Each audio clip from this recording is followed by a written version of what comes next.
নমস্কার, কথাহকের আরেকটা এপিসোডে আমি ময়ূক রঞ্জন ঘোষ আপনাদের সামনে চলে এসেছি। রামনবমীর অনেক অনেক শুভেচ্ছা এবং তার পাশাপাশি এই মুহূর্তে ক্রান্তিকাল বলবো না, এমন একটা সময় বলবো যে সময় বাঙালি বা বাংলা শিকড়ে ফিরছে, যে সময়ে বাংলা বা বাঙালি যে শব্দবন্ধটাকে অচ্ছুত ভাবানো হতো সৌজন্যে 34 বছরের বাম আমল, কিছুটা কংগ্রেসি এবং কিছুটা তৃণমূল শাসন, যে বাংলায় একটা সময় বন্দে মাতরম রচনা হয়েছিল, যে বাংলা থেকে অগ্নিযুগের বিপ্লবীরা এক হাতে পিস্তল, এক হাতে তলোয়ার আর এক হাতে গীতা নিয়ে মা কালীর শপথ করে ব্রিটিশ খেদাতে বেরোতো, সেই বাংলাতেই হঠাৎ করে আমরা দেখলাম যে আমাদের ঘরের ছেলে হয়ে গেল কার্ল মার্কস, আমাদের ঘরের ছেলে হয়ে গেল লেনিন, আমাদের ঘরের ছেলে খুব বেশি করে হয়ে গেল সান্টা ক্লজ। সান্টা ক্লজ রাজনৈতিক চরিত্র হতে পারে, ঐতিহাসিক চরিত্র হতে পারে, কিন্তু রাম এমন কিছু হতে পারে না। বারবার মনে করানো হয়েছিল এই বাংলার মানুষকে যে আসলে তোমার উৎসব দুর্গাপুজো, তোমার উৎসব কালী পুজো, তোমার উৎসব দোল, তোমার উৎসব দিওয়ালিও হতে পারে, যদিও ওটা উত্তর ভারতের বোধহয়, আমাদের দীপাবলি, এই ভাগগুলো আমাদেরকে করা হয়েছিল। কিন্তু অভূতপূর্ব সারা, কলকাতা পুলিশ মনে হচ্ছে হাল্লা চলেছে যুদ্ধে, মাথার উপরে ড্রোন, নিচে ব্যারিকেড, চারপাশে পুলিশ, সিভিক ভলেন্টিয়ার। মনে হচ্ছে এই মুহূর্তে ভারতে 5খানা ইন্ডিয়া পাকিস্তান ম্যাচ হচ্ছে, তার মধ্যে 5টাই হচ্ছে কলকাতার ইডেন গার্ডেন স্টেডিয়ামে। সে কারণে ইডেন গার্ডেনে রামনবমীর দিন খেলা হবে না। এরকম একটা সময় আজ এই সপ্তাহান্তটা খুব গুরুত্বপূর্ণ। আবারও বলছি, শনি এবং রবিবার বাংলা অভূতপূর্ব কিছু দৃশ্য দেখল। শনি এবং রবিবার বাংলার মানুষ এমন কিছু দৃশ্য রচনা করলো যেটা হয়তো আগামী 5 বছর, 10 বছর না 50 বছরের সামাজিক এবং রাজনৈতিক যে পথ, বাংলা কোন পথে হাঁটবে সেটা স্থির করে দিল, এবং যেটা হয়তো বামপন্থীদের কফিনে, রাজনৈতিক কফিনে আরেকটা পেরেক পুতল। আজকের কথা হোক একদম স্পষ্ট ভাষায় রামনবমীকে ঘিরে। রামনবমী বাংলার হিন্দুত্বে ফেরা না সাংস্কৃতিক আগ্রাসন, বাঙালির হিন্দুত্বে ফেরা, শিকড়ে ফেরা না বামপন্থীরা, মুক্তমনারা, কিছু টুকরো টুকরো গ্যাংয়ের সদস্যরা, তারা যেটা বলছেন ভয় লাগছে, সাংস্কৃতিক আগ্রাসন হচ্ছে, এ কি সবাই হনুমান সেজে ঘুরে বেড়াচ্ছে, এ কি শ্রী রামচন্দ্রের জন্য এত কিছু করা হচ্ছে। এগুলো তো আমাদের বাংলার সংস্কৃতি ছিল না। কোনটা সংস্কৃতি কোনটা সংস্কৃতি নয় তার ঠিকাদার বোধহয় এই টুকরে টুকরে গ্যাং নয়। যারা এই মুহূর্তে রয়েছেন, দুদিকে 6 জন এই মুহূর্তে রয়েছেন, 6 জনের 6টি মত থাকতে পারে, প্রত্যেকটি মত গুরুত্ব দিয়ে শুনবো, কেউ কারোর ওপর কথা বলবো না, কিন্তু কথা হবে, এটা নিয়ে কথা হওয়া জরুরি। যারা এই মুহূর্তে রয়েছেন তাদের মধ্যে থেকে একেবারে আমার ডান দিকে আমি আলাপ করিয়ে দিই, এই মুহূর্তে স্বামী পরমাত্মানন্দ মহারাজ রয়েছেন, তার পাশেই শ্রীমৎ ব্রহ্মবিদ্যানন্দ ব্রহ্মচারীজি মহারাজ রয়েছেন এবং রাজর্ষি লাহিড়ী বিজেপি মুখপাত্র রয়েছেন, এবং তার পাশে বাঁদিকে এই মুহূর্তে আমাদের সাথে রয়েছেন মণিশঙ্কর চ্যাটার্জি আইনজীবী রয়েছেন, সৈকতগিরি সিপিআই নেতা এবং সন্দীপা চক্রবর্তী কংগ্রেস মুখপাত্র। আমি কাল বিলম্ব না করে আর একটিও কথা না বলে সরাসরি চলে যেতে চাই একদম আমার ডান দিকে, এবং সেখান থেকে আজকের এই যে মোশন, সেই মোশন শুরু করতে চাই। কিন্তু প্রতিবারের মতো এবারও আমাদের সাথে কিছু মানুষের কণ্ঠস্বর রয়েছে, কিছু দর্শক রয়েছে বাংলার, তাদের সাথে আলাপ করিয়ে দিতে চাই। 2 জন দর্শক প্রতিবারের মতো রয়েছে, আপনারাও ময়ূকের সাথে এখানে বসে কথা হোকের মঞ্চ থেকে প্রশ্ন করতে পারেন। আজ যেমন প্রশ্ন করবেন রমা রায় এবং সৌরভ বিশ্বাস, দুজনকেই অনেক অনেক স্বাগত জানাচ্ছি আমি, এবং তার পাশাপাশি একদম সরাসরি আমি চলে যাচ্ছি রাজর্ষি লাহিড়ীর কাছে। রাজর্ষি, অভূতপূর্ব সারা এবং তার পাশাপাশি বাধা দিলে বাঁধবে লড়াই, এই দুটো জিনিসের মিশেলে বোধহয় এবারের রামনবমী বলা হচ্ছে। দেখো, 24-এর রামনবমী আমি নিজে অযোধ্যা থেকে দেখেছি, 24-এ রাম মন্দিরের প্রাণ প্রতিষ্ঠা অযোধ্যা থেকে দেখেছি, কিন্তু বাংলাতেও একটা ধিকি ধিকি আগুন ছিল, এটা যেন একটা দাবানলে পরিণত হয়েছে, উচ্ছ্বাসের দাবানল যেন। রাজর্ষি, তোমার সময় শুরু এখন।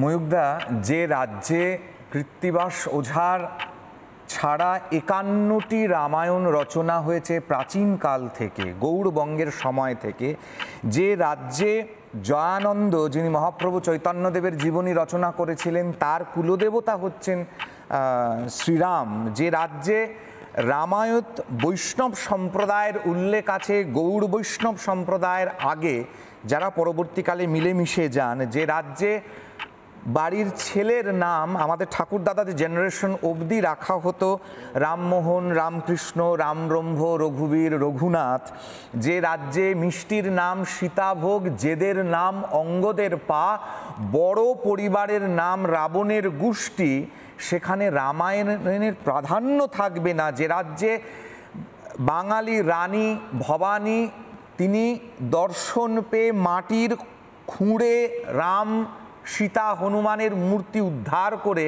বগুড়াতে রামায়ণের মন্দির প্রতিষ্ঠা করছেন, যেখানে শ্রীরামকৃষ্ণ পরমহংসদেব সাধনার যে বহু স্তর, তার প্রথম স্তর বাল ভাব, শিশু ভাবের যে স্তর, মহারাজরা আছেন তারা বিশেষ করে ব্যাখ্যা করতে পারবেন, আমি গণ্ডমূর্খ মানুষ।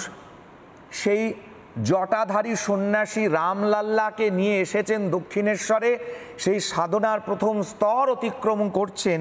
সেখানে দাঁড়িয়ে সীতানাথ হিসেবে বর্ধমানের গোহগ্রামের প্রাচীন গ্রাম ভট্টাচ পরিবারে কোষ্ঠী পাথরের রামচন্দ্রের মূর্তি বহু কয়েকশো বছরের পুরনো। প্রাচীন বঙ্গভূমিতে গৌড়বঙ্গের রাজত্বকালের অর্থশাস্ত্রে রচিত বর্ণনা করা রামায়ণের পদ্মপুরাণের যে বর্ণনা করা আছে তার নিয়মিত পাঠ হওয়া সেই রাজ্যে, এবং সর্বশেষ 1800 দশকে ব্রিটিশের দ্বারা ঢাকায় নিয়মিত অনুষ্ঠিত হওয়া কয়েকশো বছরের প্রাচীন সশস্ত্র রামনবমীর মিছিলকে আইন করে বন্ধ করে দেওয়া ঢাকা শহরে, সেই রাজ্যে সেই জাতিকে, যে জাতিকে মহাপ্রভু শ্রী শ্রী চৈতন্যদেব মহামন্ত্র দিয়ে গেলেন, হরে রাম রাম রাম হরে হরে, হরে কৃষ্ণ কৃষ্ণ কৃষ্ণ হরে হরে, সে রাম দিয়ে শুরু করলেন, কৃষ্ণ কেশব কৃষ্ণ কেশব কৃষ্ণ কেশব পাহিমাম রাম রাঘব রাম রাঘব রাম রাঘব রক্ষমাম মন্ত্র দিয়ে গেলেন। সেখানে রাম থাকবেন না? আমাদের আগের জেনারেশনে অবধি ঠাকুমা দিদিমাদের, যারা অন্তত 80-90-এর দশকে যারা জন্মেছেন, তাদের ঠাকুমারা দিদিমারা রেগুলার রামনবমীতে নাতিপুতিদের জন্য উপবাস, পুজো আচ্ছা বাড়িতে রাখা এবং পালন করা, নাতিপুতিদের মঙ্গল কামনায় রেখেছেন। এই দেখা বাঙালি সমাজে বাঙালি থাকবে না, বাঙালির অস্তিত্ব থাকবে না, রামের অস্তিত্ব থাকবে না বাংলায়, এটা কখনো সম্ভব? রাজনৈতিক পটভূমিকা থাকতে পারে, ওই যেটা তুমি শুরু করলে, যেটা তুমি বললে, মার্কসিজম, লেনিনিজম, মাওবাদ ইত্যাদি চাপিয়ে দাও, মাথাটাকে কাটিয়ে দাও। কারণ স্বামী বিবেকানন্দের দীক্ষা হয়েছিল রাম মন্ত্রে, শ্রীরামকৃষ্ণ পরমহংসদেব স্বামী বিবেকানন্দকে রাম মন্ত্রে দিয়েছিলেন, এবং স্বামী বিবেকানন্দই বলছেন হঠাৎ করে একদিনকে, এদেশে ঘরে ঘরে রামচন্দ্র এবং মহাবীরের পুজো আরম্ভ কর, এদেশে শক্তির প্রয়োজনীয়তা আছে, রাম এবং মহাবীর এদেশকে শক্তি দেবে, শক্তি ছাড়া এদেশ উদ্ধার হবে না, এদেশকে স্বাধীন করা সম্ভব হবে না, ব্রিটিশের সঙ্গে লড়া সম্ভবপর হবে না। একদম একদম সময় শেষ। আমি সৈকত গিরি, বাম নেতা, সিপিআই নেতা সৈকত গিরির কাছে যাচ্ছি। সৈকত, অবশেষে শ্রীরামচন্দ্র ঘরের ছেলে হইল, এবং তার যে ঘরে ফেরার উদযাপনের থেকে বড় কথা বাংলার ঘরে জন্মানোর উদযাপন, তাতে তোমরাও আমন্ত্রিত। আমার খারাপ লাগছে দেখে, রামনবমীতে তোমরা একটা রামনবমীর মিছিল করলে না, করার পরিকল্পনা নেই। এদিকে তোমরা বলছো যে রামনবমীর দিন রাত পাহারা থেকে শুরু করে সব কিছু দেবে। কেন দেবে? তোমরা কি মহরমের সময়, ঈদের সময়, ক্রিসমাসের সময় রাত পাহারা দাও? দাও না। তোমরা দুর্গাপুজোর সময় রাত পাহারা দাও? তোমরা তো বইয়ের স্টল খুলে বসে থাকো পুজো মণ্ডপের সামনে। তা রামনবমীর মিছিলকে কেন্দ্র করে তোমরা এই মিছিল ইকোনমি, তোমরা তো সবই অর্থনীতির ভাষায় বোঝো, তোমরা পুজো অর্থনীতিকে আরো চাঙ্গা করছো না কেন? তোমার সময় শুরু এখন। না দেখুন, শুভ সন্ধ্যা। রামনবমীর দিন আমরা এই কারণেই রাত পাহারা দিয়েছি, তার কারণ আমরা জানতাম যে এই রাজ্যে আমরাই রক্ত দিয়ে বক্রেশ্বর গড়েছি, আমরাই গোধরার সময়, গুজরাটের সময়, বাবরির সময় এই রাজ্যকে দাঙ্গার হাত থেকে বাঁচিয়েছি, আমরাই পারি এই রাজ্যকে হিন্দু মুসলমানের সাম্প্রদায়িক দাঙ্গার রাজনীতি থেকে রক্ষা করতে। ছোটবেলা থেকে ময়ূকদা আমরা সেই রামনবমী দেখতে অভ্যস্ত হতাম যে রামনবমীতে পোস্টারে থাকতো রাম, লক্ষ্মণ, সীতা। আমরা সেই রামকে দেখে বড় হয়েছি যে রামের মুখটা দেখে মনে হতো কোমল, শান্ত রাজা হিসেবে একজন, একটা তার নম্রতা, তার অ্যাপ্রোচ, সেই দেখে আমাদের বড় হওয়া। আর আজকে যে যুদ্ধবাজ রামের ছবি গোটা রাজ্য জুড়ে বিজেপি আঁকলো, কিংবা তার সঙ্গে যোগ্য সঙ্গত দিয়ে 2024 সালে মমতা বন্দ্যোপাধ্যায় এই রাজ্যে প্রথম রামনবমীতে ছুটি ঘোষণার মধ্য দিয়ে আরএসএসের ন্যারেটিভকে এস্টাবলিশ করলেন, এই রামের সঙ্গে ওই রামের কোনো মিল আমরা খুঁজে পাই না। ভোট এলে ভোটমুখী রাম তৈরি হয়, নির্বাচন এলে নির্বাচনী রামকে পাওয়া যায়। রাম মানে আমাদের কাছে, সকলের কাছে যে কোমল শান্ত মুখের রামলালা ছিলেন, আজকে সেই রামকে পরিণত করা হয়েছে বিপুল পরাক্রমশালী। আমরা জানতাম অসুর দমন করা রামকে, আর আজকে রাবণ বধ করা রামের জায়গায় বসানো হয়েছে, বলা হচ্ছে কোন একটা নির্দিষ্ট ধর্মীয় মুসলমান দমনকারী রামনবমী। আসলে রামনবমীর পতাকায় লেখা আছে দেবনাগরী ভাষা, যে দেবনাগরী ভাষা বাঙালি কোনোদিন গ্রহণ করেনি। সংস্কৃতের ভাষায় কথা বলে না এরা আজকের দিনে দাঁড়িয়ে যে রামনবমী বাংলার সংস্কৃতির সঙ্গে জড়াতে চাইছে, আসলে এ বাংলার সংস্কৃতির ওপর আক্রমণ শুধু নয়, গোবলয়ের উত্তরপ্রদেশের বিজেপির আমদানি করা রামনবমীর কালচারকে বাঙালির কালচারের কাছে চাপিয়ে দেওয়া। আপনি যদি দেখেন দুটো কথা, কোন স্লোগান আমরা শুনলাম, বিজেপি নেতারা দিলীপ ঘোষ শুরু করেছিলেন, রামজাদা, হারামজাদা, জয় শ্রীরাম। এই স্লোগানগুলোর মধ্য দিয়ে আপনি কোথাও হিন্দি ভাষার ঝনঝনানি শুনতে পান, বাংলা ভাষার কোনো শব্দের ঝনঝনানি খুঁজে পান। আসলে যারা মহিলাদের সদস্য পদ দিতে প্রথম থেকে অস্বীকার করে, যারা নারী ক্ষমতায়নের বিরোধী ছিল, তারা এই রাজ্যের দুর্গাপুজো, কালী পুজো, সরস্বতী পুজো এদের সঙ্গে অ্যাডপ্ট করতে পারবে না, একাত্ম হতে পারে না। তার জন্যই আজকের রামের মতন একটা প্রোপাগান্ডা ন্যারেটিভ দরকার ছিল, যাতে দুর্গাপুজো, কালী পুজো, সরস্বতীর মতন করে বাংলার রাজনীতিতে 2019 সালের পর রামনবমীর নামে কোড আনকোড বিজেপি নেতা দিলীপ ঘোষের কথায় শোডাউন হবে। মানে পুজো নয়, রাম ভক্তি নয়, শোডাউনের জন্য। আসলে সেই শোডাউনটা করতে হবে। যত বেশি বিজেপির ভোট বাড়ছে, যত বেশি তৃণমূলের মুসলমান ভোট বাড়ছে, তত বেশি রামনবমীতে অস্ত্রের ঝনঝনানি বাড়ছে। আমি এই কারণে ময়ূকদা বলছি তোমাদের সাবজেক্টের বিরুদ্ধে গিয়ে, যে বাংলা ভাষা, বাংলা সংস্কৃতির ওপর এটা আক্রমণ। তার কারণ আমরা যে ছবি দেখে বড় হয়েছি, রামের হাতে কোনো অস্ত্র দেখে বড় হয়নি। আজকে দেখছি একদম ঝাঁ চকচকে তরোয়াল, কোথাও আবার দেখছি তীর ধনুক, কোথাও আবার দেখছি লক্ষ্মণ সীতার জায়গায় বসে গেছেন নরেন্দ্র মোদী, আর বসে গেছেন শুভেন্দু অধিকারী। যে শুভেন্দু অধিকারী একটা সময় রামনবমী করতে বাধা দিতেন, সেই শুভেন্দু অধিকারী আজকে ওই রাম মন্দিরের পাশে পোস্টার বড় বড় করে জল করছেন। 1800 কোটি টাকা খরচ করে রামনবমীর দিন যারা রাম মন্দির উদ্বোধন করতে ভয় পায়, যারা ভোটের জন্য রাম মন্দির উদ্বোধনকে এগিয়ে আনে, ইনকমপ্লিট রাম মন্দিরকে উদ্বোধন করে, যারা হিন্দু ধর্মের কথা বলে হাজারেরও বেশি তীর্থযাত্রীর মৃতদেহের লাশ সার্টিফিকেট, ডেথ সার্টিফিকেট দিতে অস্বীকার করে, তারা আজকে রামনবমীকে ব্যবহার করছে। দেখুন, রামটা, আমি মনে করি রামটা কোনো লক্ষ্য নয়। আসলে রাম নবমীটা উপলক্ষ মাত্র। যত বেশি করে তৃণমূল, বিজেপির হিন্দু মুসলমানের রাজনীতি থাকবে, তত বেশি করে এই বাংলায়, বৈষ্ণব ধর্মের বাংলায়, শাক্ত বাংলায় যারা উগ্রতাকে বরাবর অস্বীকার করেছে, তাদের মাথার উপরে বারে বারে গোবলয়ের হিন্দুত্বের রাজনীতিকে 1923 সালে সাভারকরের যে ইডিওলজি, তাকে চাপিয়ে দেওয়ার চেষ্টা হবে। পরিষ্কার লড়াই। আমি এক লাইনে শুরু শেষ করছি, লড়াইটা খুব পরিষ্কার। বাঙালি আগামী দিনে কোন দিকে থাকবে? গোবলয়ের উত্তরপ্রদেশের উগ্র হিন্দুত্ববাদী যে বিজেপির ন্যারেটিভ, তাকে গ্রহণ করবে, নাকি বাঙালি দুর্গাপুজো, কালী পুজো, সরস্বতীর পুজোর মতন আমাদের বাঙালি সত্তাকে নিয়ে, যেখানে সব ধর্ম মিলেমিশে উৎসবে মেতে থাকে, সেই সংস্কৃতিকে বাঁচিয়ে রাখবে? পরিষ্কার স্লোগান একটাই, ঈশ্বর আল্লাহ তেরে নাম, সবকো সম্মতি দে ভগবান। এটাই আমাদের বাঙালির আপ্তবাক্য হবে, নাকি বিজেপির আমদানি করা গোবলয় থেকে মন্দির ওহি বানায়েঙ্গে, এই উগ্র হিন্দুত্বের স্লোগান বাঙালি গ্রহণ করবে? উত্তর আগামী দিন বলবে। কিন্তু আমরা এই বাংলার মাটিতে কমিউনিস্টরা যতদিন থাকবে, ততদিন এই উগ্র হিন্দুত্ববাদী গোবলয়ের সংস্কৃতিকে বাংলার ওপর, বাঙালি সংস্কৃতির ওপর চাপিয়ে দেওয়া সংস্কৃতির বিরুদ্ধে রাত জাগতে হলে রাত জাগবো, রক্ত দেবো। সৈকত, সময় শেষ। কিন্তু আমি একটা জিনিস বুঝলাম না, তুমি বললে দেবনাগরী ভাষাকে বাঙালি কোনোদিন গ্রহণ করেনি, কিন্তু আরবি বা উর্দুকে গ্রহণ করেছিল। মানে তোমরা কথায় কথায় ইনকালাব জিন্দাবাদ বলো, সেটা তো আমি বাংলার নয় জানি। আবার লাজিম হ্যায় কি হাম ভি দেখেঙ্গে, এই প্রতিবার যে শব্দটা তোমরা বলো, আমি এটা নিয়ে আর বিশ্লেষণ করলাম না।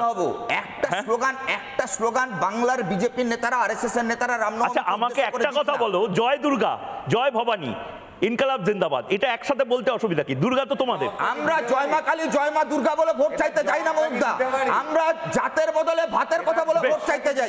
এটাই এই 2025 সালে বাংলার প্রয়োজনীয়তা। একদম কথা হোকে খুব নির্দিষ্টভাবে কিছু জিনিস জানার জন্য আমি এর পরের বক্তা যিনি রয়েছেন স্বামী পরমাত্মানন্দ মহারাজ, ওনাকে আপনি শুনলেন মহারাজ, এখানে বামপন্থী যিনি ব্যক্তি তিনি অনেকগুলো কিন্তু ভয়ঙ্কর কথা বললেন, তার মধ্যে থেকে কয়েকটা নিয়ে আমার সাথে তর্ক বিতর্ক হলো, কয়েকটা নিয়ে রাজস্বী তর্ক বিতর্ক করলো, বাকিটা আপনি শুনেছেন, আপনার প্রতিযুক্তি। শ্রীনাথে জানকী নাথে অভেদ পরমাত্মনি তথাপি মম সর্বস্ব রাম কমললোচন। যত যত দেবতা আছে, যত যত বিগ্রহ আছে, মূর্তি আছে, ধর্মের মানবিন্দু আছে, তার মধ্যে কেবল এবং কেবলমাত্র শ্রীরাম সম্পর্কে ঋষিদের এই উক্তি যে আমরা শ্রীনাথকে জানি, নারায়ণকে জানি, বৈকুণ্ঠাধিপতিকে জানি, আমরা সবাইকে জানি, কিন্তু আমার প্রিয়কে রাম কমললোচন। কেন আমার প্রিয়? আমি বলতে শুনলাম যে আমরা যুদ্ধবাজ রামের ছবি এর আগে দেখিনি। আমরা রামকে খুব শান্ত কোমল বলে দেখতে অভ্যস্ত ছিলাম, কিন্তু রামের পরিচিতি তার যুদ্ধের মধ্যে দিয়েই। বাল্মীকি নিজে বলেছেন রাম রাবণয়র যুদ্ধ, রাম রাবণয়র ইব। এটা একটা অসামান্য তার উপমা কালেকশন, যেটা পরবর্তীকালে বহু আলোচিত হয়েছে যে রাম রাবণের যুদ্ধ, তাকে যদি কিছুর সঙ্গে তুলনা করতে হয় তাহলে রাম রাবণের যুদ্ধের সঙ্গেই তাকে তুলনা করতে হবে। কেননা এই যুদ্ধ, এই সংঘর্ষ, সীতাকে ফিরিয়ে নিয়ে আসার এই প্রচেষ্টা, এটা অন্য কোনো কিছুর সঙ্গে তুলনীয় নয়। রাম সেই বিগ্রহবান ধর্ম, যে ধর্ম অসাধুকে নিধন করে সাধুত্বের জয়গান গায়, দুষ্কৃতিকে নিধন করে তার ওপর ধর্মের পরাক্রমকে সৃষ্টি করে। বাঙালির আজকে দুর্ভাগ্য যে এমন কথা শুনতে হচ্ছে বাংলার রামনবমী নাকি সাংস্কৃতিক আগ্রাসন। আমি সাংস্কৃতিক আগ্রাসন কথাটার তীব্র প্রতিবাদ করছি। এটা বলা উচিত, এটা হচ্ছে সাংস্কৃতিক নবজাগরণ, কালচারাল রেনেসা। আজকে বাঙালি যার মধ্যে দিয়ে যাচ্ছে সেটা হলো তার সাংস্কৃতিক নবজাগরণ, নতুন করে জেগে ওঠা। যে জাগরণ আগেই ছিল, যে জাগরণের প্রদীপ জ্বালিয়ে দিয়ে গেছিলেন শ্রীরাম পাঁচালীতে কৃত্তিবাস, যে জাগরণের প্রদীপ জ্বালিয়ে দেওয়া হয়েছিল জগদ্রামী রামায়ণে, যে জাগরণের প্রদীপ প্রায় 50 রকমের রামকথা, রামের পাঁচালী, রাম গান এর মধ্যে দিয়ে বাঙালি দীর্ঘদিন লালন করেছে, পোষণ করেছে, এবং যার উজাগর শিখায় বাংলার গণমানস লালিত বর্ধিত হয়েছে। আজও আমরা আদর্শ ভাই বলতে কিন্তু ভরতকে বুঝি, আজও আমরা আদর্শ রাজ্য বলতে রাম রাজ্যকে বুঝি। রাম রাজ্য মানে কোনো রাজনৈতিক অভিধাযুক্ত রাজ্য নয়, সুশাসন, সুবলয়িত, সুশাসিত রাজ্য। আজও আমরা আদর্শ পিতা বলতে দশরথকে বুঝি, আদর্শ স্ত্রী বলতে সীতাকে বুঝি। পঞ্চসতীর মধ্যে দ্রৌপদী থাকলেও আমরা কেউ কিন্তু আদর্শ স্ত্রী বলতে দ্রৌপদীকে বুঝি না, বুঝি সীতার মতো স্ত্রী। এই যে বাঙালির প্রতিদিনের চেতনার মধ্যে রামের ফিরে ফিরে আসা, রামায়ণের জগতের মধ্যে তার বাস। রবীন্দ্রনাথ বলেছেন যে যেদিন থেকে রামায়ণ পড়া বাঙালি ভুলে গেল, সেই দিন থেকে বাঙালির মধ্যে সাংস্কৃতিক বিপর্যয়ের সৃষ্টি হলো। সেদিন থেকে বাঙালি তার শিকড় থেকে সরে যেতে লাগলো। রামনবমীর মিছিলে অস্ত্র, এটা নিয়ে আপত্তি, কিন্তু অস্ত্র নিয়ে ধর্মীয় শোভাযাত্রা এটা কিন্তু নতুন কোনো কালচার নয়, এটা বাংলাতেও ছিল। আমরা এই মাসে দেখতে পাবো গাজনের সন্ন্যাসীরা যখন বেরোবে তখন তাদের হাতেও থাকবে ত্রিশূল, ভালা, বল্লম, তারা সেইটা নিয়ে শিবের উদ্দেশ্যে বেরোবে। কই সেখানে তো আপত্তি হচ্ছে না। শুধু রামভক্তরা যদি গদা নিয়ে বেরোয়, শুধু রামভক্তরা যদি তীরধনুক নিয়ে বেরোয়, সেখানে আপত্তি কেন? হ্যাঁ, তারা যদি সেসব নিয়ে বেরিয়ে প্রতিপক্ষ বলে কাউকে নির্ধারণ করে তার দিকে স্বর নিক্ষেপ করে, গদার বাড়ি মেরে যদি নিরীহ মানুষের মাথা ফাটানোর পরিকল্পনা করে তাহলে আপত্তি আছে। কিন্তু তার মানে এই নয় একতরফা একদল মানুষ শুধু থান ইটের ঘাই খেয়ে যাবে আর আরেক দল মানুষ মাথা নিচু করে সেই আঘাত সহ্য করে যাবে, এটাও যেমন সমর্থনযোগ্য নয়, ঠিক তেমনি রামনবমীর মিছিল আপামর নিরামিষ হতে হবে এবং সেখানে কোনো অস্ত্র নিয়ে যাওয়া চলবে না, এই ফতোয়া আমরা মেনে নিতে রাজি নই। বেশ, আমাদের সময় শেষ। আমি সন্দীপার কাছে একদম সরাসরি যাচ্ছি। সন্দীপা চক্রবর্তী কংগ্রেস মুখপাত্র হিসেবে এসেছেন এবং মোশন যেটা সন্দীপা, সাংস্কৃতিক আগ্রাসন, যেন মনে হচ্ছে যে কেউ একজন ছায়া মানুষ বা কিছু সংস্থা তারা টাকা পয়সা দিচ্ছে। আপনারাই বারবার বলছেন যে রাম সাজো, হনুমান সাজো, রামনবমীর মিছিল করো, তার জন্য তোমাদের যথেষ্ট সাহায্য করা হবে। যেন এখানে ইনজেক্ট করা হচ্ছে, আপনারা বলছেন যে রামনবমীটা আমাদের ছিল না, আলাদা করে এক্সটার্নালি ইনজেক্ট করা হচ্ছে। আপনার সময় শুরু এখন। দেখুন, এতক্ষণ ধরে অনেকক্ষণ শুনলাম, এতক্ষণ ধরে তর্ক বিতর্ক, যিনি ধর্মগুরু আছেন হিন্দু সম্প্রদায়ের তিনিও বললেন, বিজেপি বললেন, সিপিআইয়ের নেতা বললেন। আমি কিন্তু এখানে রাম, পুরুষোত্তম রামের কথা শুনলাম, প্রত্যেকটা জায়গাতে আমরা সবাই শুনলাম, কিন্তু পুরুষোত্তম রাম তার নগরের, তার রাজত্বের মানুষদের জন্য কি করেছেন সেই মানুষের কথা কিন্তু শুনলাম না, প্রথম কথা। দ্বিতীয় কথা হচ্ছে যে আমি পুরুষোত্তম রামকে কিভাবে দেখব বা কিভাবে আমি ওনাকে ন্যারেট করব, সে সাংস্কৃতিক উপায়েই করব নাকি বিভিন্ন ধরনের রামায়ণ যেগুলো আছে সেগুলোর ভিত্তিতে করব, সেটা কিন্তু ম্যান টু ম্যান ইন্ডিভিজুয়ালি মানে ভ্যারি করে। আপনি ময়ূকবাবু, আপনি সিপিআইয়ের নেতাকে জিজ্ঞেস করলেন যে দরজার, পলিটিক্যাল অফিসের দরজার মধ্যে কোনো ভগবানের, কোনো দেবীদের ছবি লাগিয়ে রাখেন না কেন? এখানে আমরা কিন্তু আমাদের অকুপেশন আলাদা, আমরা রাজনীতি করতে এসেছি, এটা কিন্তু বুঝতে হবে সবাইকে। আমরা কিন্তু ধর্ম নিয়ে চর্চা করতে আসিনি, ধর্ম আলাদা, আস্থা আলাদা, রাজনীতি আলাদা। এবং আমরা এখানে রাজনীতি করতে এসেছি, যারা ধর্ম নিয়ে চর্চা করেন, ধর্মগুরুরা আছেন, সেটা ধর্ম নিয়ে কথা বলবেন। কংগ্রেস অফিসে ইফতার পার্টিটা কি? হ্যাঁ, তো কংগ্রেস অফিসে ইফতার পার্টি হয়, আমরা শারদোৎসবে, আমি সেটাই বলছি, কংগ্রেস অফিসে যদি ইফতার পার্টি হয় সত্যনারায়ণ পুজোর সিন্নিটা কেন দেওয়া হবে না? শুভঙ্কর সরকার সত্যনারায়ণ পুজোর সিন্নি কেন দেবেন না? চিৎকার করবেন না, আপনি ধীরে সুস্থে বলুন। প্রবলেম আছে, সেই জন্য চিৎকারটা করতে হয়। কোন পার্টি ইফতার করবে, কোন পার্টি সত্যনারায়ণের সিন্নি দেবে?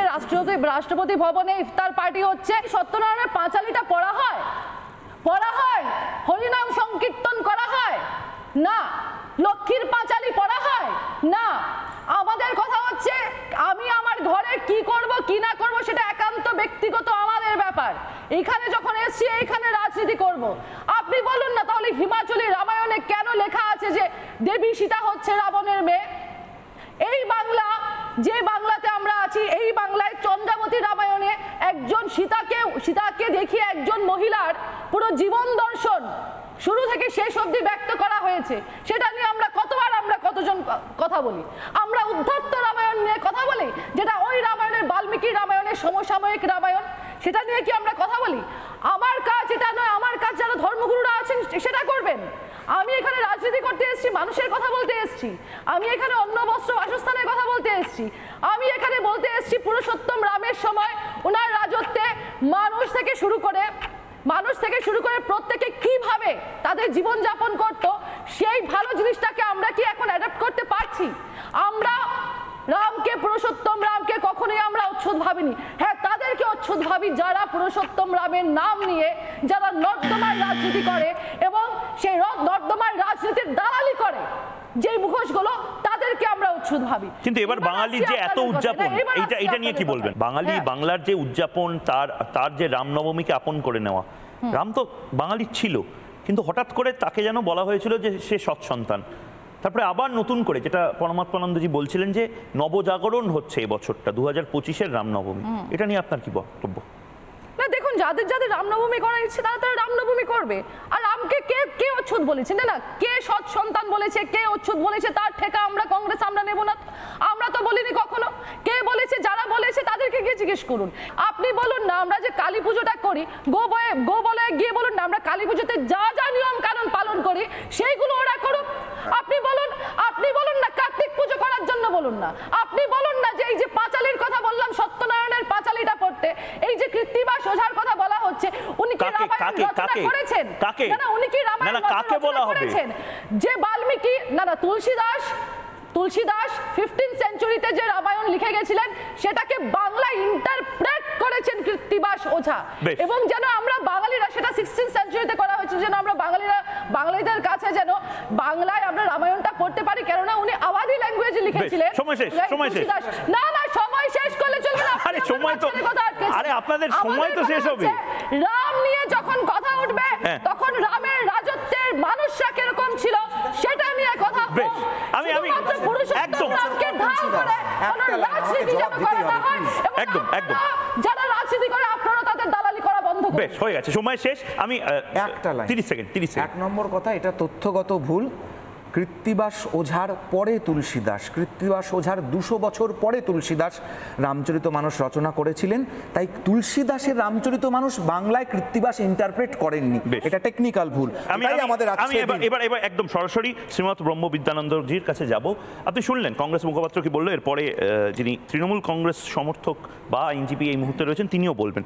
কিন্তু আমার বক্তব্য একটাই, উনি কিন্তু খুব গুরুত্বপূর্ণ একটা পয়েন্ট বললেন, তার মধ্যে হলো যে বাংলায় চাপিয়ে দেওয়ার একটা চেষ্টা হচ্ছে, যাদের রামনবমী করার তারা করবে। বাংলায় কি সত্যি চাপিয়ে দেওয়া হচ্ছে? সত্যি সাংস্কৃতিক আগ্রাসন? আত্মায়াম রমতে রামঃ, যিনি প্রতিনিয়ত আমাদের আত্মায় রমণ করছেন, বা আত্মা গুহায়াম হৃদি সন্নিবিষ্টঃ, যিনি হৃদয়ের গহন অভ্যন্তরে প্রতিনিয়ত বসে আছেন, যে দেখছেন বলে আমরা দেখতে পারি, যে কথা বলছে বলে আমরা কথা বলতে পারি, সেই আত্মতত্ত্ব আমাদের থেকে কোনো দিনও বিচ্যুত হতে পারে না বা বিস্মৃত হতে পারে না। যারা বলছেন যে রামকে নতুনভাবে নিয়ে আসা হচ্ছে বা নতুনভাবে রামনবমী পালন করা হচ্ছে, তারা আবার বারবার ইতিহাসের কথা বলছেন। সুতরাং তাদের নিজেদের বোঝা উচিত যে তারা ইতিহাস সম্পর্কে কতটা অভিজ্ঞ। এখানে রামের নূতনত্ব কিছু নেই, বরঞ্চ সনাতনী চেতনাকে, সনাতনী সংস্কারকে, সনাতন চেতনার যে বদ্ধমূল শিকড় তাকে উৎপাটন করবার একটা অপপ্রয়াস চলছে। এই অপপ্রয়াস যখন শুরু হচ্ছে তখনই কিন্তু ধর্মের সাথে অধর্মের একটা সংঘাত আসছে। কিছু কিছু কথা এসছে যে গোবলয়ে কালী পূজা, আপনি হয়তো জানেন না বিহারের মিথিলাঞ্চল, আপনারা রামেশ্বর সিং কামেশ্বর সিংয়ের কথা হয়তো শোনেননি। কার্তিক পূজার কথা এসছে, আপনারা হয়তো জানেন না যে বঙ্গদেশের থেকেও অত্যন্ত জাজ্জল্যমানভাবে দক্ষিণ ভারতে কার্তিক পূজা হয় এবং উত্তর ভারতেও অনেক জায়গায় কার্তিক পূজা হয়। সুতরাং এই ধরনের ইতিহাসকে বিকৃত করে লাভ নেই যে কালী পূজা কেউ করে না বা রামের পূজা শুধুমাত্র বঙ্গদেশের বাহিরেই হয়, বাংলায় হয়নি। আর যেখানে কৃত্তিবাসের রামায়ণ, তাছাড়াও জগদ্রামী রামায়ণ, এই সমস্ত কিছু ছাড়াও এখানে দেখুন সপ্তগ্রাম সমীপ ধাম পরমং শ্রীগুপ্ত পল্লীতি চ যচ্ছি বৃন্দাবন চন্দ্র নন্দিতমপি শ্রীরামচন্দ্রজ্জ্বলম। আমরা বানেশ্বর বিদ্যালঙ্কারের যদি সেই চম্পু কাব্য দেখি, 1744 খ্রিস্টাব্দে তিনি লিখছেন, যে গুপ্তিপাড়ার রামচন্দ্র নিয়ে প্রায় চৈতন্য প্রাক যুগের রাম বলা হয় তাকে, কোনো কোনো জায়গায় 400 বছর বলা হয়েছে, কোথাও চৈতন্য প্রাক। ঠাকুর রামকৃষ্ণ পরমহংসের কথা এসছে, সেই রামকৃষ্ণ পরমহংসের কুলদেবতা রঘুরাম। সুতরাং ইতিহাসকে বারবার বিকৃত করার একটি অপপ্রচেষ্টা চলছে, সেই বিকৃতকরণের ক্ষেত্রেই কিন্তু ধর্মের সঙ্গে অধর্মের সংঘাতটা তৈরি হচ্ছে। বেশ, ওনারই সময় থেকে আপনি নিন, উনি প্রায় দেড় মিনিট সময় কম বলেছেন। আমি বললাম গোবলয় দক্ষিণ ভারত এক না। আমি একটু বলে নেই কাইন্ডলি, দক্ষিণ ভারত অলরেডি ভাষা নিয়ে গোবলয়ের সাথে ওই হিন্দি ভাষা চাপিয়ে দেওয়া হবে সেটার জন্য লড়াই করছে। গোবলয় মানে কি? মানে রাহুল গান্ধী যেখানকার নেতা? রাহুল গান্ধী গোটা দেশের নেতা। আচ্ছা, রাহুল গান্ধী গোটা দেশের নেতা, শ্রী রামচন্দ্র গোটা দেশের আরাধ্য দেবতা না? ভারতের leader of opposition Indira Gandhi গোবলয়ের নেত্রী। গোটা দেশের ভারতের এক্স প্রাইম মিনিস্টার, গোটা দেশের। শেষ। মণিশঙ্কর মিথিলার তারা ব্রহ্মময়ীর যে মন্দির, তারাপীঠের যে তারা ব্রহ্মময়ী, এবং বগুড়া, বাংলাদেশের বগুড়ার যে তারা ব্রহ্মময়ী, এই তিনটি কোনো না কোনোভাবে রানী ভবানীর প্রাক আগে তাই না, প্রতিষ্ঠিত, পরমাত্মা এবং এই মহারাজ তিনটিকে যদি তাকানো হয়, তিনটির বলয় তিনটি যে বিন্দু আছে যোগ করলে এটা একটা সম্পূর্ণ ইকুইল্যাটারাল ট্রায়াঙ্গলে হয়। হিমন্ত বিশ্ব শর্মা যে রাজ্যের মুখ্যমন্ত্রী, সেখানে তার মানে কালী পুজো হয় না? আমি তো জানতাম কামাখ্যা মন্দিরে কালী পুজোই হয়। আলোচনাটা বাঙালি সংস্কৃতির ওপর আগ্রাসন কিনা। আমার মহারাজের কাছে প্রশ্ন, আপনি যে কৃত্তিবাস বাল্মীকি যে রামায়ণের কথা বলছেন, সেই রামায়ণে রামের পাশে লক্ষ্মণ সীতাকে দেখা যেত। এখন পাড়ায় পাড়ায় যে রামনবমীর পোস্টার দেখছি, তাতে শুভেন্দু অধিকারী, নরেন্দ্র মোদী আর রাম মন্দির, এই রামনবমী দেখতে আমরা অভ্যস্ত। পরমাত্মানন্দজি, খুব অল্প সময়ের মধ্যে আমি তারপর মণিশঙ্করদার কাছে যাব, ছোট করে ওর বক্তব্যটা। কালী সাধনার যে পরম্পরা, বাংলার পরম্পরা, তার মধ্যে সবচেয়ে ঋদ্ধ। তন্ত্রে 3 ভাগে ভারতবর্ষকে ভাগ করা হয়েছে: অশ্বক্রান্তা, রথক্রান্তা, বিষ্ণুক্রান্তা। আমাদের যে অংশটা বাংলা, বিহার, উড়িষ্যা, এটা হচ্ছে বিষ্ণুক্রান্তা। এই বিষ্ণুক্রান্তায় দেবী মদ্য মাংস বলিপ্রিয়া। সেখানে অন্য কোনো দেশের কোনো ক্রান্তার, কোনো ধর্মগুরু, কোনো আচার্যের কোনো কথাই গ্রাহ্য নয়। আমরা যে শাস্ত্রসম্মত শক্তি উপাসনা করি তার শাস্ত্র সিদ্ধ। সেই পথে শ্রীরামকৃষ্ণ, স্বামী বিবেকানন্দ, কমলাকান্ত, রাজারামকৃষ্ণ সবাই সিদ্ধ হয়েছে। মণিশঙ্কর চ্যাটার্জি, আপনার কাছে, আপনি পুরোটা শুনলেন। কেশব করু করুণা দিনে কুঞ্জ কারণচারী, শিরাদা মদমোহন মোহন মুরলীধারী। এই গানটি আমরা যখন করতাম নাটকে, আমরা অজিত পাঞ্জা আমাদের রামকৃষ্ণের রোল করতো, তখন আমাদের সঙ্গে অনেক মুসলিম, হিন্দু সবাই মিলে আমরা নগর কীর্তন করতে করতে স্টেজের মধ্যে যেতাম। কেউ কিন্তু ভাবতো না যেটা কার লেখা, যদিও ঠাকুর শুনতে চেয়েছিলেন, এটা গিরিশ ঘোষ তখন করেছিলেন। এই হচ্ছে কালচার, বাংলার কালচার, ঠাকুরের কালচার। আমি এতক্ষণ শুনে যেটুকু বুঝছিলাম যে ঠাকুরের নিয়ে কথা হচ্ছিল, পরম্পরা নিয়ে কথা হচ্ছিল, চৈতন্যদেব নিয়ে কথা হচ্ছিল। আচ্ছা, এইসব নিয়ে তো কারোরই কোনো বিরোধ নেই। মানে এই 6 জন মিলে এই ধরনের কথাগুলো যদি আমরা বলি, তাতে মনে হয় যে রামায়ণ সম্পর্কে, মহাভারত সম্পর্কে, রাম সম্পর্কে, সীতা সম্পর্কে কিছু আমরা তথ্য এই আপনাদের রিপাবলিকের মাধ্যমে দর্শকদিকে দিতে চাচ্ছি এবং তারা সেটা নিচ্ছেন। এটার মধ্যে তো কোনো বিরোধ নেই। তাহলে আলোচনাটা কেন আসছে? আজকে যিনি আমাদের মধ্যে সবথেকে যিনি সিনিয়র আছেন, যিনি এই নিয়ে চর্চা করেন, ময়ূক, তুমি বললে যে অনেক দিন পর মনে হচ্ছে 2025-এ রামনবমী দিয়ে একটা জাগরণ হচ্ছে, এইটা কোনোদিন হয়নি। তাহলে ওনার একটা দুর্ভাগ্য, উনি এতদিন ধরে চর্চা করছেন, এত অভিজ্ঞতা, তিনি রামনবমী নিয়ে এইটা প্রথমবার দেখবেন, এটা আমার মনে হয় সেই ধরনের মানুষ যিনি এই নিয়ে সারাক্ষণ চর্চা করে, তার দুর্ভাগ্য। আমি বলছি, এই নিয়ে চর্চাটা এলো কেন?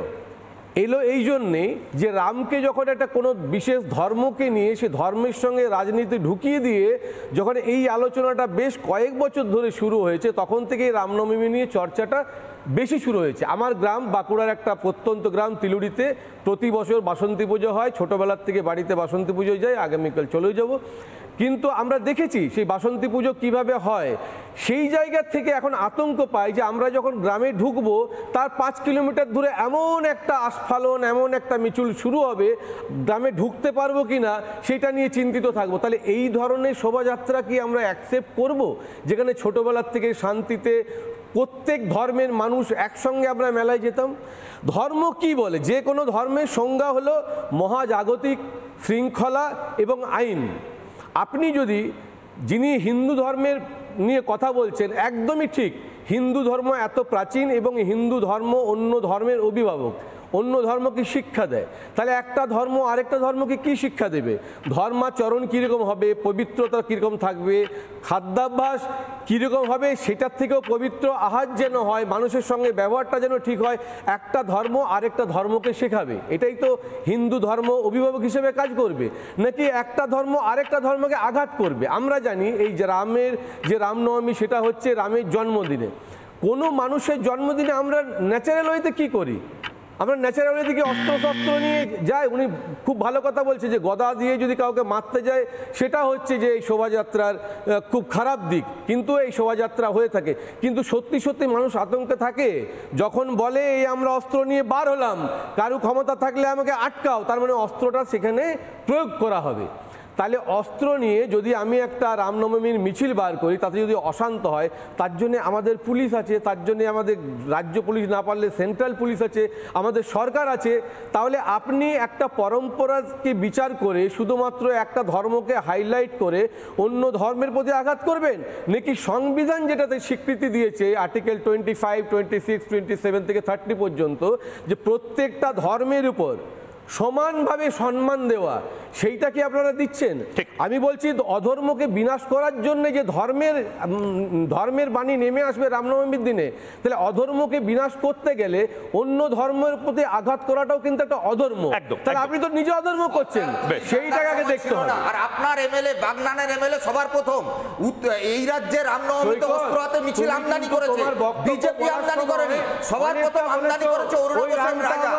বাগনানের তৃণমূল বস্তু হিসাবে দেখেছো, তোমার বক্তৃতাটাকে শোনো, আরএসএস স্টাইলে আপনারাও তো রামনবমী করলেন, সারা দিন ধরে বিজেপির সঙ্গে কাঁধে কাঁধ মিলিয়ে গোটা রাজ্য জুড়ে দাঙ্গাতে উস্কানি দিলেন। কারণ রামনবমীতে দাঙ্গা হলে সবচাইতে বেশি লাভ দিদি আর মোদি। এই কারণে তো তৃণমূলের নেতারা প্রকাশ্যে রামনবমীতে মিছিল করলো। একদম দুজনের সময় শেষ। রামনবমীতে মিছিল করতে এই তো তৃণমূল বিজেপি আরএসএস দুটো একসাথে দুজন বললে শোনা যাবে না এখানে, একসাথে দুজন বললে শোনা যাবে। ধর্মের কথা হচ্ছে সহনশীলতার শিখো। তুমি তোমার বক্তব্য বলতে গিয়ে রামটা ওনার না, রামটা আমার, মানে রামটা এই কথাটা বলতে গিয়ে রামকে একটা বস্তু হিসেবে দেখিয়েছে, এগুলো ঠিক করুন। নিজেদের ইন্ডিজোটের লড়াইটা একবার দেখছি। আচ্ছা সন্দীপবাদী 30 সেকেন্ড, আমি দর্শকদের কাছে যাবো এবং এপারেও যাবো। এখন আমাদেরকে ধর্মের পাঠ পড়াচ্ছে, মানে উনি তো তৃণমূলের মানে প্রতিনিধি না, সমর্থক হিসেবে এসেছেন, ধর্মের পাঠ পড়াচ্ছে। কিন্তু উনি কংগ্রেসও করতেন, উনি বললেন অজিত পাজা রামকৃষ্ণ সাথে, অজিত পাজা তো কংগ্রেসে ছিলেন। অজিত পাজা কংগ্রেস করতে, আবার নটি বিনোদিনীকে সেই সময় আরএসএস এর পূর্বসূরি কি করেছিল সেটাও জানেন। ছাড়ুন, আমাদের কথা হচ্ছে এত ধর্মের পাঠ পড়াবার আগে হুমায়ুন কবিরের এগেইনস্টে কি অ্যাকশনটা নিয়েছেন? যে হুমায়ুন কবির বলেছে হিন্দুদেরকে কেটে ভাগীরথীর জলে ভাসিয়ে দেওয়া হবে, কি অ্যাকশন নিয়েছেন? পার্টি থেকে এক্সপেল করেছেন না ওর বিরুদ্ধে কোনো ফৌজদারি মামলা আপনাদের দল করেছে বা তৃণমূল করেছে, প্রশাসন করেছে? আমি দর্শকদের কাছে যাব এবং তারপর ওনাদের থেকে ছোট ছোট করে প্রতিক্রিয়াগুলো নেবে। রমা রায় এবং সৌরভ বিশ্বাস দুজন দর্শক রয়েছেন এই মুহূর্তে। রমা রায় সিভিল সার্ভিস পরীক্ষার প্রস্তুতি নিচ্ছেন, ইংলিশে অনার্স নিয়ে পড়াশোনা করেছেন, এবং সৌরভ বিশ্বাস কলকাতা বিশ্ববিদ্যালয়ের আইন নিয়ে পড়াশোনা। দুজনের বক্তব্য ছোট ছোট করে আমরা শুনবো। রমা। নমস্কার, শুভ সন্ধ্যা প্রত্যেককে। আমার প্রশ্ন সৈকত বাবুর কাছে। আমার বক্তব্য এটাই যে শ্রী রামচন্দ্র তো আজকের দেবতা নয়, মানে ওনাকে যে আজই নতুন করে পুজো করা বা বন্দনা করা হচ্ছে এরকমটা নয়। তো আজ যদি আমরা বা ভারতীয়রা ওনার শ্রীরামচন্দ্রের পুজো করতে চাই বা রামনবমী পালন করতে চাই, সেক্ষেত্রে এই আগ্রাসনের কথা বা বাধা দানের যে ব্যাপারটা আসছে, এটা আসবে কেন? সৈকত 30 সেকেন্ড। না, প্রশ্নটা হচ্ছে যে এই রাজ্যে রামনবমীর থেকে আমাদের বাঙালিদের কাছে প্রধান উৎসব দুর্গা উৎসব। উত্তরপ্রদেশের গোবলের এলাকাগুলোতে রামনবমী যেভাবে হিন্দুত্বের রাজনীতিতে হিন্দি বলের উগ্র ধর্মীয় উন্মাদনার মধ্যে পালিত হয়, এই সংস্কৃতি বাংলা দেখতে অভ্যস্ত নয়। এই যে রাজনীতির ন্যারেটিভের মধ্য দিয়ে রামনবমী সেলিব্রেশন, এই যে উগ্রতা, এই যে একটা নির্দিষ্ট ধর্মকে আতঙ্কিত করা, এইটাকে বাংলার পক্ষে ভালো না বাঙালি সংস্কৃতির পক্ষে ভালো? আপত্তির জায়গা আমাদের এখানে। একদম একদম। সৌরভ বিশ্বাস। আমার প্রশ্ন সৈকত গিরিকেই, মানে বামপন্থীদের এই মুহূর্তে তোমাদের প্রশ্নগুলো সবচেয়ে বেশি এদের উপরেই প্রশ্ন থাকবে, এটা আমি জানি। তাদের কথাবার্তা প্রশ্ন করার মতোই সৈকতদাকে আমি বলবো, আপনারা সরকারে থাকাকালীন আনন্দমার্গের সন্ন্যাসীদের পুড়িয়ে মারা হলো, তখন আপনারা পাহারা দিতে পারলেন না, আর এখন আপনারা সরকারে নেই, এখন বলছেন আপনারা রাম ভক্তদের পাহারা দেবেন। খুব ভালো। এটা কেমন দ্বিচারিতা হলো? এটা অনেকটা সেই বিড়ালকে মাছ পাহারা দেওয়ার মতো না? বেশ। আমরা রাম ভক্তদের কথা বলি, আমরা এই রাজ্যের সাধারণ নাগরিকদের ধর্মনিরপেক্ষতার যে ঐতিহ্য বাংলার রক্ষা করার কথা বলেছি। দুজন বিজেপি একসঙ্গে বলতে হয়, মানে আস্থা নেই নাকি আর একজন বিজেপির ওপর? যাই হোক, সেটা হচ্ছে আনন্দমার্গের ঘটনার পরবর্তীকালে তার ইতিহাস অনেক রকম রয়েছে। মরিচঝাপি নিয়ে আপনার সঙ্গে অন্য কোনো ডিবেটে কথা বলবো। এক লাইনে যদি আপনাকে বলি, কমিশনের রিপোর্ট এখনো সাদা খাতা রয়েছে। অমিত শাহ 2014 থেকে স্বরাষ্ট্রমন্ত্রী, এবং বিশেষ করে ওই সময় কারা ষড়যন্ত্র করেছিল, তারা এখন কোন রাজনৈতিক দল করে এটা দিনের আলোর মতো পরিষ্কার। রাম ভক্তদের রক্ষা করবার জন্য আমাদের রাত জাগা নয়, আমাদের রাত জাগা এই রাজ্যে তৃণমূল, বিজেপি, দিদি, মোদি, শুভেন্দু, অভিষেক এই ধান্দাবাজ চোরগুলো দাঙ্গা লাগিয়ে চুরি, লুট, দুর্নীতিকে ধামাচাপা দিচ্ছে, তার জন্য আমাদের রাজ্য। এবার যে তিনজন এখানে রয়েছেন, একদম বাদিক থেকে ডান দিক থেকে শুরু করছি। পরমাত্মানন্দ মহারাজ, আপনার শেষ বক্তব্য, প্রত্যেককে 30 সেকেন্ড করে সময়, আপনার সময় শুরু। রামনবমী উপলক্ষে শ্রীরামচন্দ্রের জন্মোৎসবে বাঙালির মধ্যে যে জাগরণ এবার আমরা দেখলাম, সে জাগরণ বিশেষ উল্লেখযোগ্য। রাম ভক্তি বাঙালির রক্তে রয়েছে, রামের প্রতি শ্রদ্ধা বাঙালির কৃষ্টিতে, সংস্কৃতিতে রয়েছে। সবচেয়ে বড় কথা হচ্ছে শ্রীরামচন্দ্র গৃহাশ্রমের দেবতা।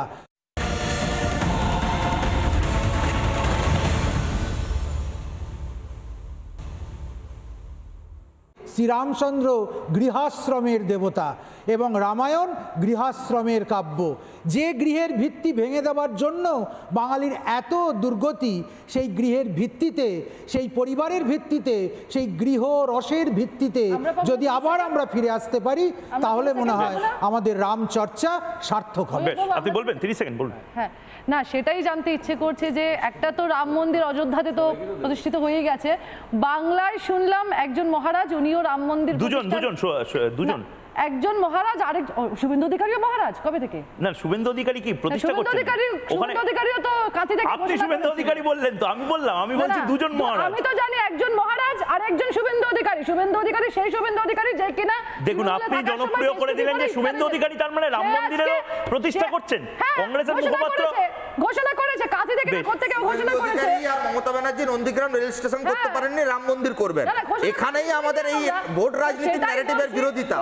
মন্দির মসজিদ নয়, আমরা সেটাই বলছি। তাহলে আমরা বাংলায় বিজেপি এবং সাধু সন্তদের কাছ থেকে কটা রাম মন্দির পেতে চলেছি, এবং সবচেয়ে বড় কথা, সেই রাম মন্দিরগুলো কি সমাজের কোনো কাজে লাগবে নাকি শুধুমাত্র ওই রাজনৈতিক বৃত্তের মধ্যেই? আমি এর উত্তরটা শ্রীমৎ ব্রহ্ম বিদ্যানন্দজির কাছ থেকে নেব। দেখুন, মন্দির যখন হবে আপনারা জানবেন, একটি মন্দির শুধুমাত্র, এখন মন্দির নিয়ে অনেক রকম রাজনীতি করছে, যে মন্দির বোধহয় শুধুমাত্র সন্ন্যাসীদের, মন্দির বোধহয় শুধুমাত্র কখনোই নয়। একটি মন্দির সমাজের প্রত্যেকটা স্তরের মানুষের অর্থনৈতিক অবস্থা তার উপর নির্ভর করে, তারা একটা সামাজিক বা তাদের জীবন দর্শনের একটা দিক নির্দেশনা, সেটাও তারা সেখান থেকে পায়।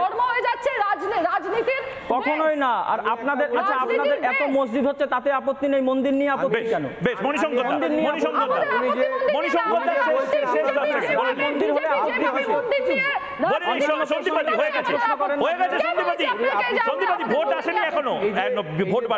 ধার্মিক বা সাধুদের মধ্যে আপনি কনিষ্ঠ, আমি বলছি যে কোনো কোনো অভিজ্ঞতা বয়সের সঙ্গে সঙ্গে হয়, এবার কোনো কোনো অভিজ্ঞতা পড়াশোনা করে হয়।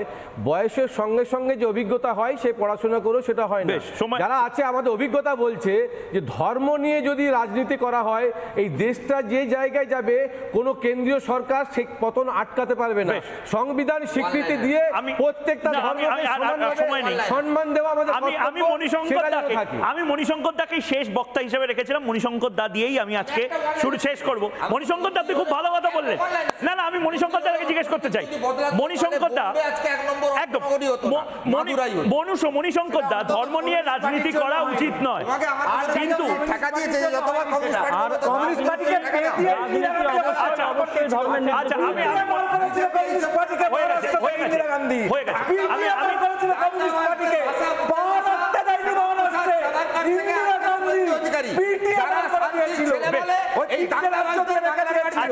আমি মণিশঙ্কর দা দিয়েই আমার সময় একেবারে শেষ, আমি মণিশঙ্কর দাকে শুধু একটা প্রশ্ন করে আজকে কথা হোক শেষ করতে চাই। মণিশঙ্কর দা, আপনি খুব ভালো বললেন কথাগুলো, কিন্তু এটাও তো আপনাকে মানতে হবে দাদা যে সরকারের টাকায়, রাম মন্দির সরকারের টাকায় হয়নি, জগন্নাথ মন্দির, শ্রী জগন্নাথ ধাম যেরকমভাবে হয়েছে ঠিক সেরকমভাবে খুব ভালো উদ্যোগ, আমরা সবাই খুব ভালো আনন্দ পাচ্ছি, কিন্তু সেটা সরকারের টাকায় কি করাটা মমতা বন্দ্যোপাধ্যায়ের উচিত?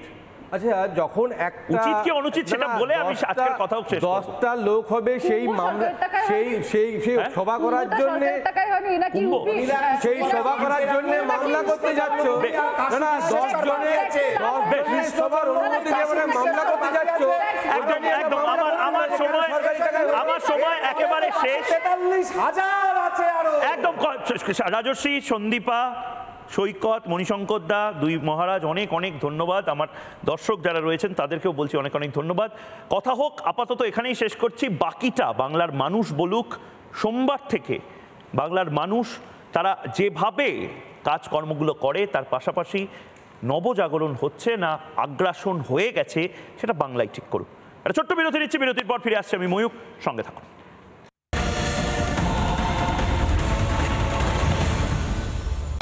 নানা ধরনের কন্টেন্ট দেখার জন্য লাইক করুন, শেয়ার করুন আমাদের ফেসবুক পেজ, সাবস্ক্রাইব করুন আমাদের ইউটিউব চ্যানেল। পাশাপাশি অন্যান্য ব্রেকিং নিউজের জন্য অবশ্যই চোখ রাখুন রিপাবলিক বাংলায়।